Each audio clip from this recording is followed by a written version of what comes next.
Hello and welcome to ChamSys MagicQ tutorial. This one will have a look on the first Q stack options, the fader options.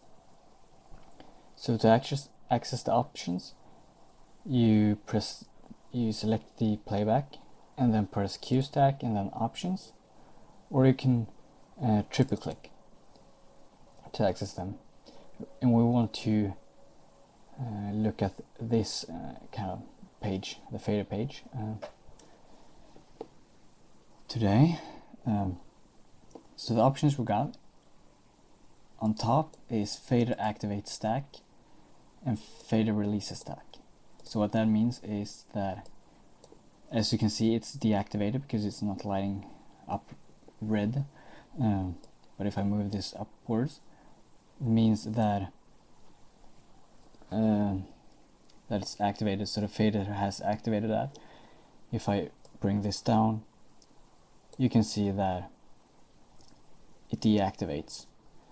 If I change these two to no, and I move this, nothing happens, so you need to press go for it to, or that's what the other settings are like now, but if you press go, it activates. If you bring this down, you're just controlling the intensity for now. If you move down, we can see that fader controls HTP channels, and that's usually the intensity channels. And we can see that that is how this fader behaves now, is that it is controlling the HTP channels.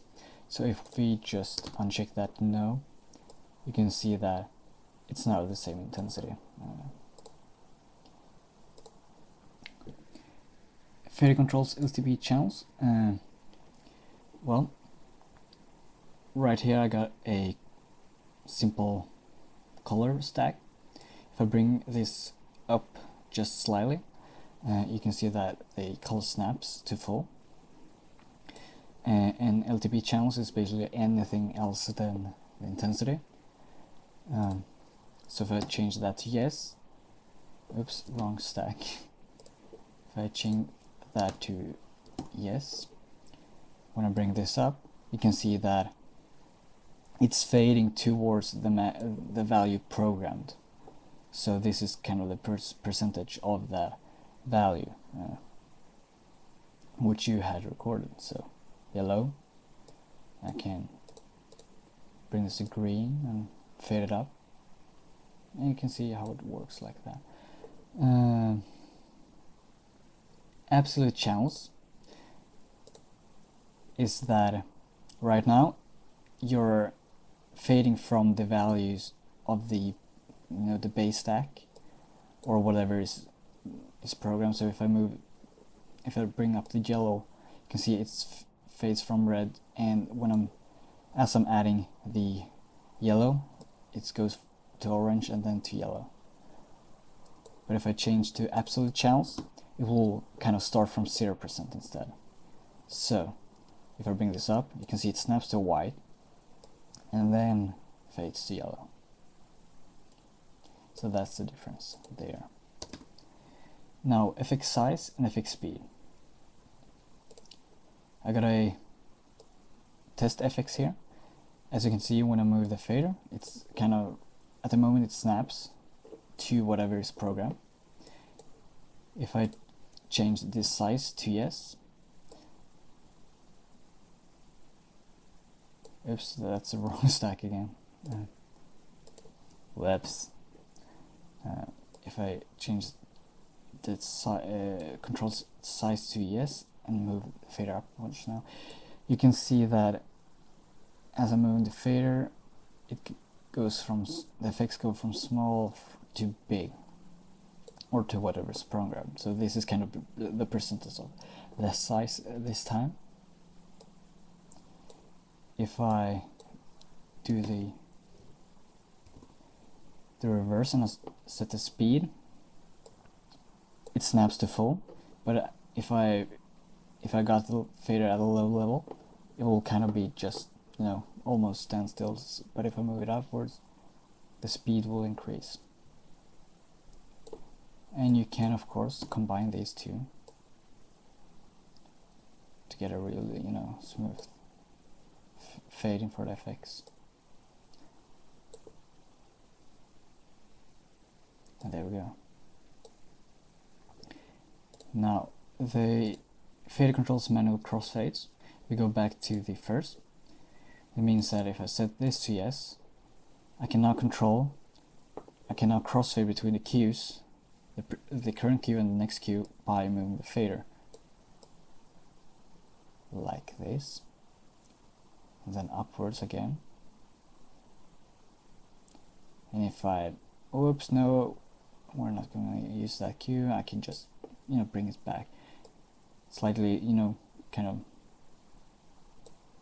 no damage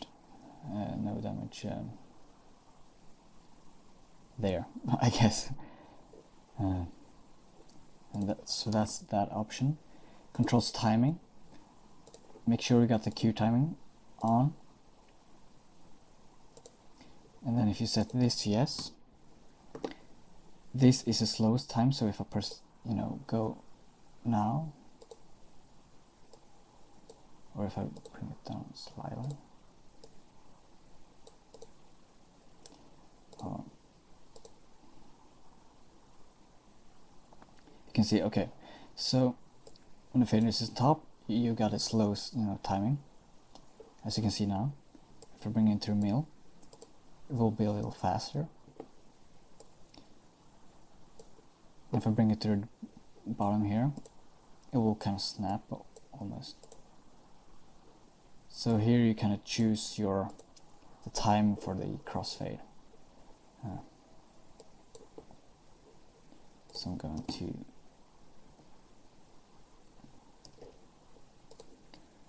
release that, and then fader jumps to cue step. So I'm going to choose the color stack. I'm going to set that to yes, and it means that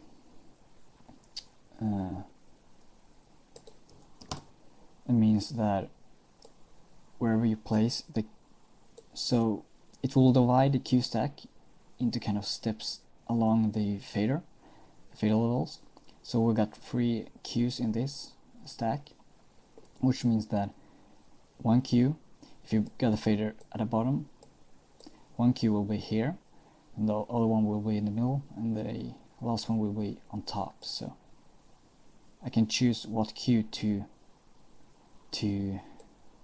kind of bring to the output by moving the fader to a specific fader level. So yeah, that's just a quick overview of the first settings of the cue stack.